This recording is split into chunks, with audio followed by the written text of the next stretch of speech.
And a very warm welcome to the National News broadcast. We are coming to you live from the National News studio. I'm Dilanjali Ananda. And I'm Dishan Veerakone, and we start off by taking a look at your headlines for tonight.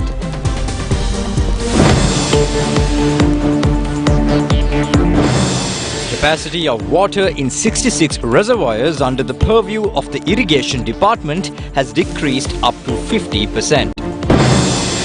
The President says a task force will be set up to solve the problems relating to agriculture in an efficient manner. The problem in connecting the national grid to the southern province is solved. Heavy rains experienced in several areas across the island. The State Minister of Finance clarifies the legal procedure in seizing vehicles that the owners have failed to pay leasing installments.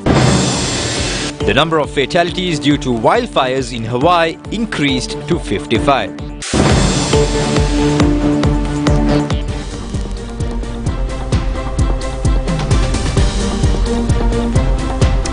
Now moving on into those and other stories in detail. Now the Irrigation Department says that the capacity of water in 66 major reservoirs in the island has dropped by less than 50%. Now, if there is no considerable amount of rain in the coming days, there will be a problematic situation in the country. The Irrigation Department therefore requests the public to use water sparingly. Volume of water in 32 reservoirs that come under the Irrigation Department has decreased up to 30% at present. Harvesting of cultivations which come under large-scale irrigational tanks has only completed up to 30%. Water is still being released to the rest of the cultivations these days. Due to the excessive heat, water is highly evaporated from the irrigational tanks. Water is also needed for environmental matters. Some tanks release water only for drinking purposes. The Irrigation Department says there is also a risk of a shortage of drinking water in the coming days. If there is no rain, the hydropower generation in the Samanala Vava Reservoir will end on the 16th of this month. Meanwhile, our correspondents say that heavy rain experienced in Bhagavantalava, Balangoda and Badula areas today. Areas stretching from Kapidigolava and Galenbinduava has also received heavy rains. The Meteorological Department says that showers or thunder showers will experience in some areas in the eastern, Uva, northern and north central provinces in the latter part of the day or in the night. Several rounds of rain can be experienced in the western and Sabaragamu provinces and in the Galle, Mathura, Kandy and Noralia districts tomorrow.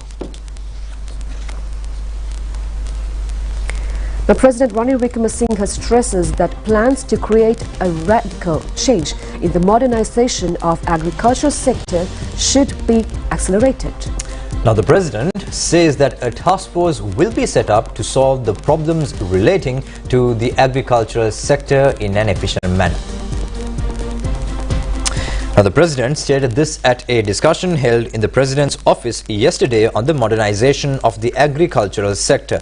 The President stated that this task force will be set up by joining Ministries of Agriculture, Plantations, Irrigation and the Maha Valley Development.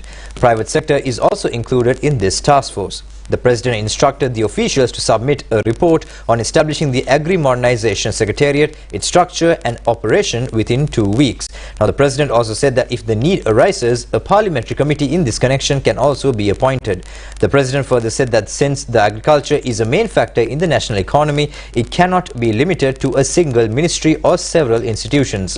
Therefore, both state and private sectors should carry out these activities with proper coordination. Disregarding the outdated methodologies and innovative program should be implemented with innovative thinking. The President also stressed the need to implementing future agriculture plans with proper management. Priority should be given to paddy and other crops in this new agriculture development plan. Resources available in all 9 provinces should be effectively utilized for this purpose. The expertise, knowledge from the relevant ministries, universities and other research institutions should also be obtained in this process. Cultivating appropriate varieties of paddy in the 2 season, supplying quality seeds and providing modern technological know-how to small-scale farmers through the agrarian services centers island-wide are of prime importance. Now, the President also instructed the officials to look for the possibilities of obtaining assistance from the agriculturally developed countries like Thailand. The President also clarified the importance of proper water management, adjusting to climate changes and other relevant factors. Addressing the gathering, the President's Chief of Staff, Sagar Ratnayaka, said that indigenous varieties of crops in rural areas should also be promoted. The farmers should be enlightened on the new technology. The representatives of the private sector also expressed their views and proposals at this discussion. If we are going to have a agricultural modernization program, we must first modernize the agricultural support system. I want to set up one agricultural modernization task force which will cover all crops. We will come to animal husbandry later, and which will consist of the government and the private sector. Then we have to merge together what we have in the Ministry of Agriculture, Ministry of Plantations and Ministry of Irrigation and Mahavalley Development. We bring all these three together with the resources of 9 provincial councils. To that, can we also see how the private sector gets involved in different sectors?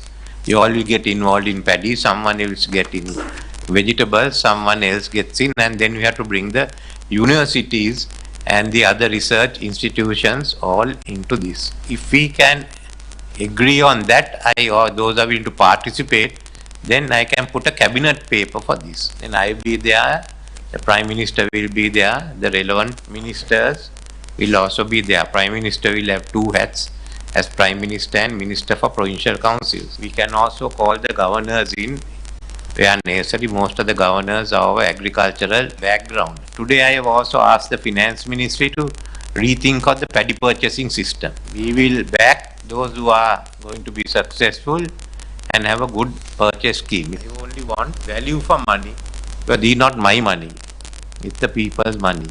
So on that basis, can you start? We put everything into one pot, and on that basis, I would also look at this on this side. Then we need finance for modernize the small farmers. We can tell them, but the ones who are good, even small millers, all must be able to buy new machine. It will force some out, others will be there in a better condition. Then if you want to have machinery, who is going to give you machinery? I think we must open a credit line after we finish debt restructuring, so that we can modernize, maybe to get only agricultural items.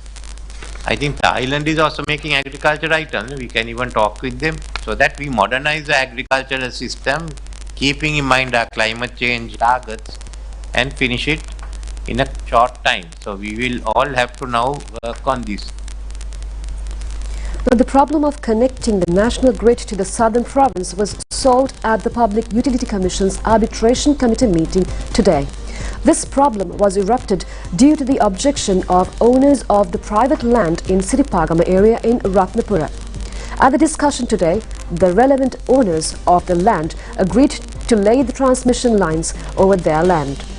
They also refused to obtain compensation for this matter. The Ceylon Electricity Board says, accordingly, the high-tension power line leading to the southern province can be completed within next 6 days. Construction of 150 kilometers, 22,000 volts high-tension power line from Polpitia to Hambantota was started several years ago under the financial assistance of the Asian Development Bank. 630 meters of this power line stretched over the private-owned tea estate. As the owner of this estate staged his objection over this matter, the entire project was suspended in the middle. This problem was later directed to the Public Utility Commission, and the Commission held a discussion today with the owner of the land and the members of his family. Considering the need of the country, they agreed to lay the lines over their land without obtaining a compensation as well. The relevant agreement was signed at the meeting by the landowner and the general manager of the electricity board. Accordingly, the power line will be set up 20 meters above the ground level. Utpala Artigala said that this was a problem lasted for many years. One may say that this could have done earlier. We accept that there were problems in the past. However, we decided not to cause any inconvenience to the public and end this problem once and for all. හේතුවක් නොවෙන්න අපි තීරණය කරා. PS article said that we all decided to offer this land on behalf of the family. Accordingly, we settled the problem. Director General of the Public Utility Commission, Damita Kumarasinghe, said that the Public Utility Commission held an arbitration in pursuant to the 39th clause of the Electricity Act. The relevant faction came into an agreement with the Ceylon Electricity Board without charging any fee. Therefore, the Ceylon Electricity Board can continue this nationally important project.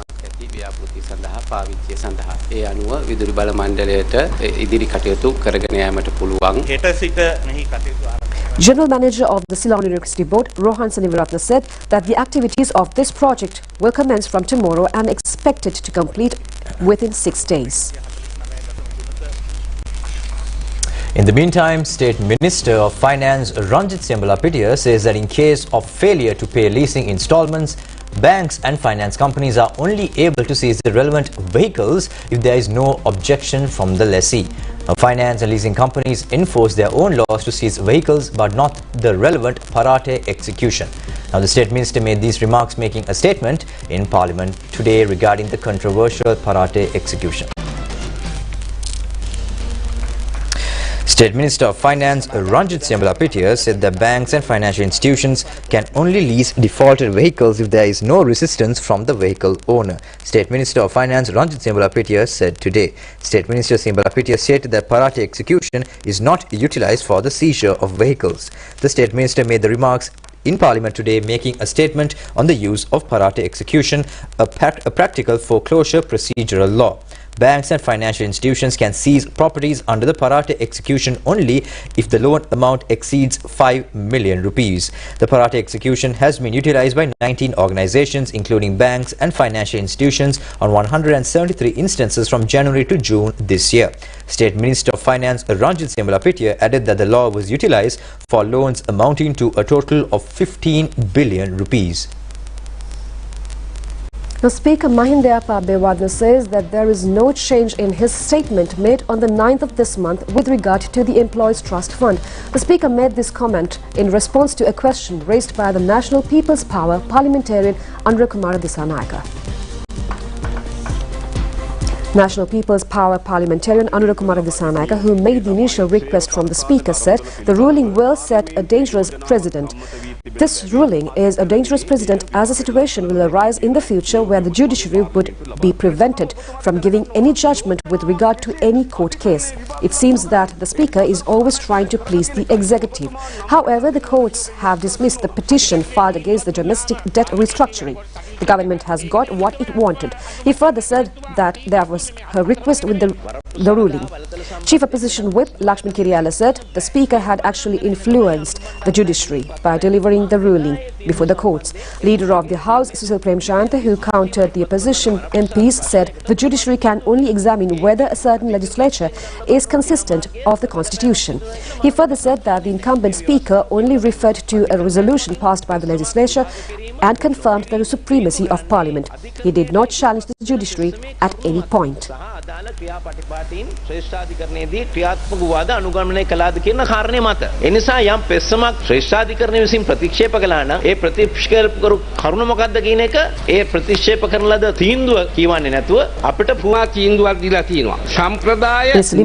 De Silva, who joined in the crosstalk, said no one can challenge rulings given by the Speaker.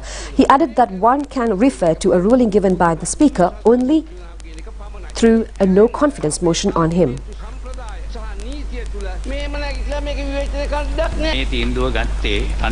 Speaker Mahindayappa Abeywadne in his reply said that he did not take a unilateral action. He said legal advice have been obtained prior to his actions.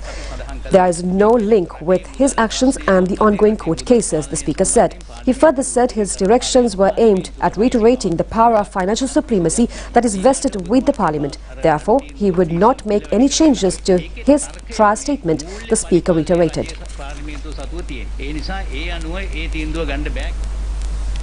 Now, among the 27 Sri Lankan migrant workers injured by a bus accident in Istanbul, Turkey, 12 workers were still getting treatment at the hospital. A group of Sri Lankan workers connected to an airport construction project in Istanbul have met with this accident. 40 passengers were travelling in the shuttle bus, and out of them 29 were Sri Lankans. When the bus toppled, 17 Sri Lankan migrant workers had minor injuries and were discharged from the hospital. The rest of the 12 workers are receiving treatment in 3 hospitals. It is reported that 1 worker is receiving treatment in the intensive care unit. Sri Lankan embassy in Ankara says that an envoy has been sent to Istanbul to visit the injured workers.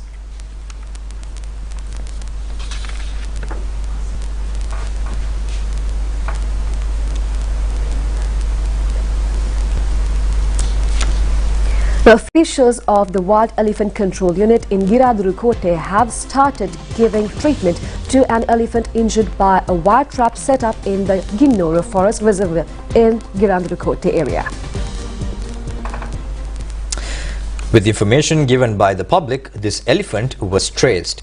A team of officers headed by Forest Ranger of the Elephant Control Unit of Girandurukote, Manjula Pradeep, arrived in the area where the elephant was roaming and started giving treatment yesterday. Our correspondent says that veterinary surgeon Akalanka Pinidhiya and several other veterinary officers also provided assistance to this mission. The elephant couldn't consume food as its trunk had been severely damaged by a wire trap. The team had to tranquilize the elephant prior to the treatments. The elephant is of 25 to 35 years of age and is about 8 feet in height. Villagers say that the elephant is nicknamed as Kanakerala. The elephant also was released to the Ginnoruwa Forest Reserve after treatment. Meanwhile, 3 wild elephants have entered the Kankangama area in Agunkola Palace and have damaged a large amount of cultivations. Our correspondent said that the elephant was sighted consuming crops of the area in Bo Palace throughout yesterday. The wildlife officers of Kalamatia region, following a huge mission throughout the day, have chased the elephants last night. People in the Yakalla area in Galembindunu are living in much fear as 2 elephants have encroached the area frequently. The villagers say that these 2 elephants have been roaming in the area, destroying the crops of the villagers since a period of 3 months. They added that although they informed the wildlife office in Moragoda, no action has been taken so far.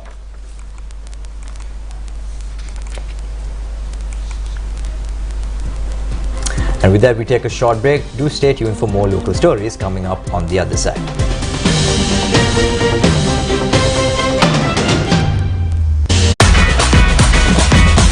Prima Kutumi, Pantamai.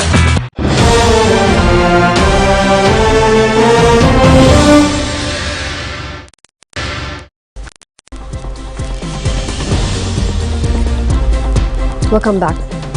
A series of newspaper columns written by parliamentarian Imtiaz Bakerman under the title of Sitamu was launched as a book yesterday at the Foundation Institute in Colombo.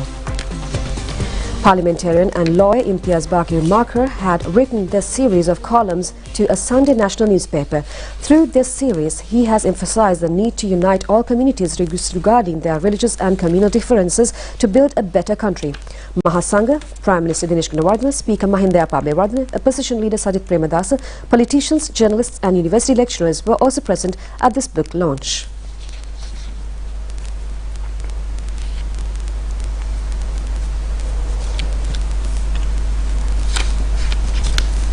Now, the State Ministry of Justice and Prison Reforms say that 50% of the prison inmates are suspects and accused relating to drug-related offences. Now, at a press briefing held in the President Media Centre yesterday, the State Minister Anuradha Jayaratne says that there are 28,468 prison inmates throughout the island at present.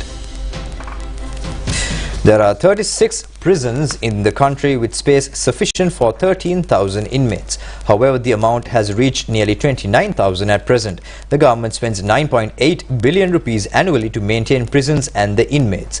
A sum of 3.9 billion rupees has been spent for the food of prison inmates during the previous year only. The State Minister said, therefore, this situation makes a negative impact on the national economy. State Minister Anuradha Jayaratne said that a discussion has now started on setting up a systematic legal system that can be submitted to the Parliament to maintain the prisons without burdening the treasury. It must be said that it is a different process than the story of the elite class being given the opportunity to get prison cells by paying money.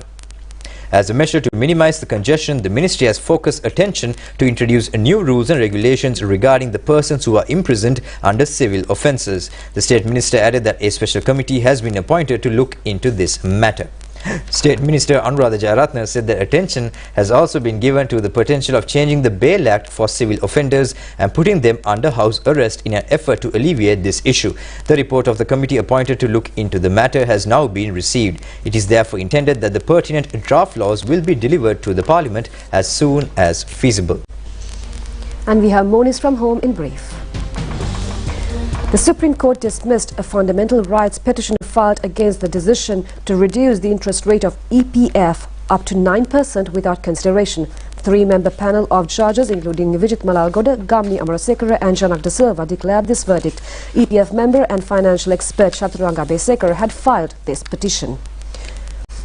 The first local French fries manufacturing factory was declared open this evening at the Sri Sangaraja temple premises in Kahattivela in Bandaravela. International Fund for Agriculture Development, Ministry of Agriculture, Small Scale Agribusiness Participatory Program and Kahattivela Public Farmers Company have contributed a sum of 130 million rupees for this project. This factory can save 3,500 million rupees annually spent for import of French fries. Reconstruction of Kimbulawana Oya irrigation canal system in Hiriyala commenced yesterday. A sum of 14 million rupees will be spent for the project. It will provide water for 2,400 acres of paddy lands. State Minister Shashindra Rajapaksa started the reconstruction. LOLC Finance Metro branch in Negombo was opened today at the address number 74 Colombo Road, Koppara Junction, Negombo. People of the area are able to obtain leasing and finance facilities for vehicles efficiently from this branch.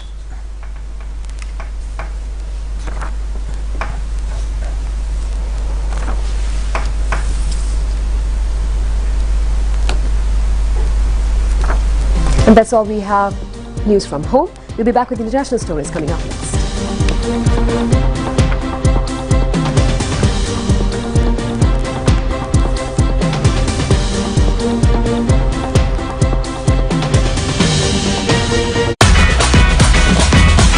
Prima Kottumi, Pantamai.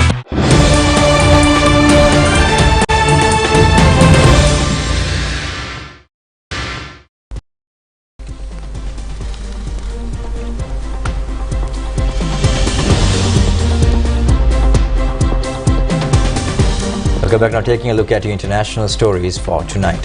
Now the number of people killed in the Hawaii wildfires has risen to 55 and hundreds more are said to be missing on the island of Maui. Governor Josh Green has described the fires as a catastrophic and the largest in the state's history, with 80% of historic seaside town Lahaina gone. Survivors have described their escapes from the flames, with one man telling the AFP news agency that everything is just red. It's all dust and wind. Tens of thousands of visitors have been evacuated while 11,000 people remain without power on the western side of the island. Firefighters have been battling to contain Maui's wildfires, which began on Tuesday and were fueled by winds from a hurricane. President Joe Biden has issued a major disaster declaration which releases funds for recovery.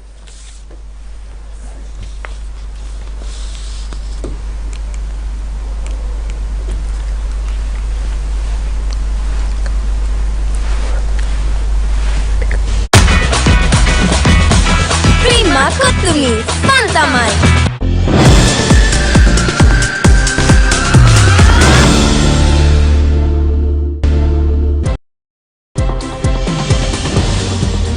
On sports news, it has been decided to revise 9 matches of the World Cup ODI tournament timetable. This has been done on the request of India.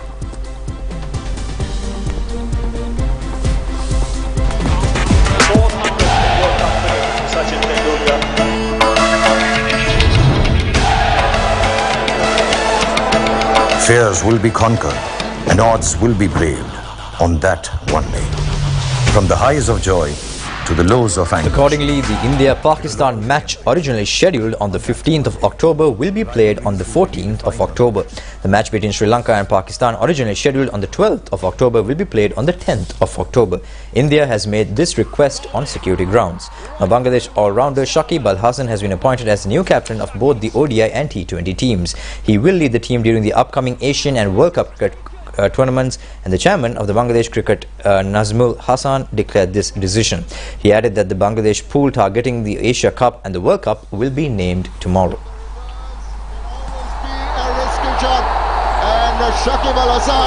Now, the Sri Lankan team that won medals of World Police and Fire Extinguish tournament held in Canada arrived in the island today. This biannual tournament was held in Winnipeg in Canada. Asanka Gunasen of Sri Lanka won the silver medal in the triple jump event. Sri Lanka also won bronze medals from the 100-meter relay event and the hurdle event.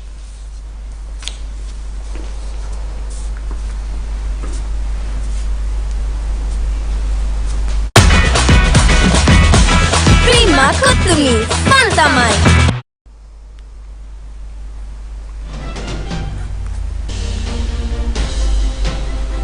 And that's all the news we have for tonight. Join us tomorrow at the same time for the very latest on Channel Eye. I'm Lankan, signing off. Good night. Good night.